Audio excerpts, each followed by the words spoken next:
ቅዱስ ጊዮርጊስ በተከታታይ ሁለት ጨዋታዎች በዚህ ሜዳ ያደረጋቸውን ጨዋታዎች አሸንፎ ወደ ዛሬው ጨዋታ መጥቷል። አርባ ምንጮች ሸገር ከተማን 2-1 አሸንፈው በሁለተኛ ጨዋታቸው ደግሞ በሃዲያ ሆሳዕና 1-0 ተሸንፈዋል።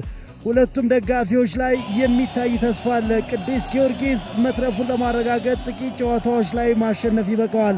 አርባ ምንጭ ከተማዎች ደግሞ የገዘፈ የቤት ስራ ከፊት ቢጠብቃቸውም አሁን በቡድኑ ላይ እየታየ ያለ የውጤት መሻሻል ለነዚህ ደጋፊዎች ተስፋ ሆኖ በቁጥር በዝተው ስታዲየም ተገኝተዋል። 27ኛ ሳምንት ሲቢኤ ኢትዮጵያ ፕሪሚየር ሊግ አበበ ቢቂላ ስታዲየም አርባ ምንጭ ከተማ ከቅዱስ ጊዮርጊስ የመጀመሪያው አጋማሽ ተጀምረዋል። አዲሱ አቱላ ጥሩ ኳስ ተቀበለ። ፍጹም ጥላሁን ፍጹም ከኋላ ቴዎድሮስ በንቲ ኳስ በእጁ አስነክቷል። ሌላ ተወካይ ሌላ ተሳታፊ ታገኛለች ማለት ነው። አረጋግጣለች ማለት ነው። ጥሩ መከላከል ነው። ሀብታሙ ጉልላት ሀብታሙ አሁን እንዳልካቸው መስፍን ሌላ ኳስ አለ። ኤፍሬም ታምራት ኤፍሬም ወደ ሳጥን አሚኑ ነስሩ አሰልጣኝ ፋሲል ተካልኝ ጉዳይ ይመስለኛል። ባለፉት ጨዋታዎች ላይ ሞቢሊቲው በጣም ጥሩ እንደነበረ ተመልክተናል። ፍጹምና ጸጋ ክፍተቶችን እንዲያገኝ ራሱም ጎል ሲያስቆጥር ክፍተትን ያማረ አልነበረም።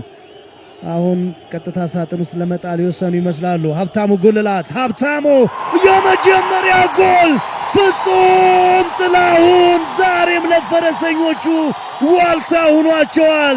ፍጹም ጥላሁን አራተኛ ጎል የሳምንቱ መነጋገሪያ ተጫዋች ከፍ ባሉ የአርባ ምንጭ ከተማ ተከላካዮች መሃል መከላከል ጥሩ እንደነበሩ ይታወቃል። ጥሩ ተንደርድሮ ነው ኳሱን ማስቆጠር የቻሉ የአርባ ምንጭ ተከላካዮች የሴት ፒስ መከላከላቸው በጣም ደካማ ነው። ፍጹም ምን አይነት ዝላይ ነው በፍጹም በኩል የተመለከትነው። ቅዱስ ጊዮርጊሶች ብዙም ጫና ባልፈጠሩበት ሰዓት ነው ፍጹም ጎል ማስቆጠር የቻለው። የቅዱስ ጊዮርጊስን ፎርም ማስቀጠል የምትችል ፍጹም ጎል ነው ፍጹም ኦጎዶጆ መረብ ላይ ያሳረፈው።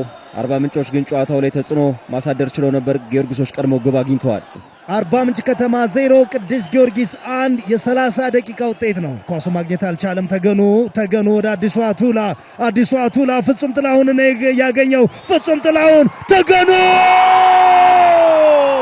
ሁለት ጨዋታ ሁለት ተመሳሳይ አስቆጣሪዎች ተገኑ ተሾመ የውድድር ዘመን የመጀመሪያ ጎሉን ኢትዮ ኤሌክትሪክ ላይ ሲያስቆጥር ከ3 ቀን በፊት ነበር። እነሆ ሌላ ጎል ከ3 ቀን በኋላ ይህ ሰሞን ሁለተኛው ጎል የተቆጠረባቸው አስገራሚ ሽግግር ነው በቅዱስ ጊዮርጊስ በኩል የተመለከትነው። ተገኑ ነው ኳሱን ያስጀመረው። ተገኑ ፍጹም ለተገኑ በስተመጨረሻ ተገኑ የኦጎዶጆ መረብ ላይ ኳሷን ማሳረፍ ችሏል። ቅዱስ ጊዮርጊስ በዚህኛው 45 ደቂቃ ምን አይነት ክሊኒካል እንደነበሩ የሚያሳይ ጎል ነው ተገኑ ማስቆጠር የቻለው። ቅዱስ ጊዮርጊስ 2 አርባ ምንጭ 0። ፍጹም ነው ሁለቱም ላይ የተሳተፈው መሪ ያደረገ። አርባ ምንጭ ከተማ 0 ቅዱስ ጊዮርጊስ 2።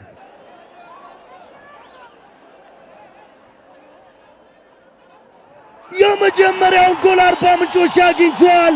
በተመሳሳይ ከማዕዘን የተሻገረ ኳስ ይመስላል። ጄሮም ፊሊፕ ኦዴ የጨዋታውን የመጀመሪያ ጠንካራ ሙከራ አደረገ። ለአርባ ምንጭ ዳግም ተስፋ ዳግም እድል የሰጠ ጎል አስቆጠረ።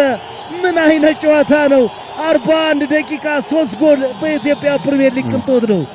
ደካማ የሴት ፒስ መከላከል ነው በቅዱስ ጊዮርጊስ በኩል የተመለከትነው። የትኩረት ማነስ ማንም ማርክ አላደረገውም። አስደናቂ ቦታ ላይ ነበር ክፍተቱን ማግኘት የቻለው። የቅዱስ ጊዮርጊስ ተከላካዮች ራሳቸው መፈተሽ ይገባቸዋል። አስደናቂ ኳስ ነው ዴሊቨሪ የተደረገው። አጨራረሱም አስደናቂ ነው። ተመስገን ዮሐንስ ምንም ማድረግ አይችልም። ጄሮም ኦዴይ ሁለተኛ ጎል። አርባ ምንጭ ከተማ 1 ቅዱስ ጊዮርጊስ 2 43 ደቂቃ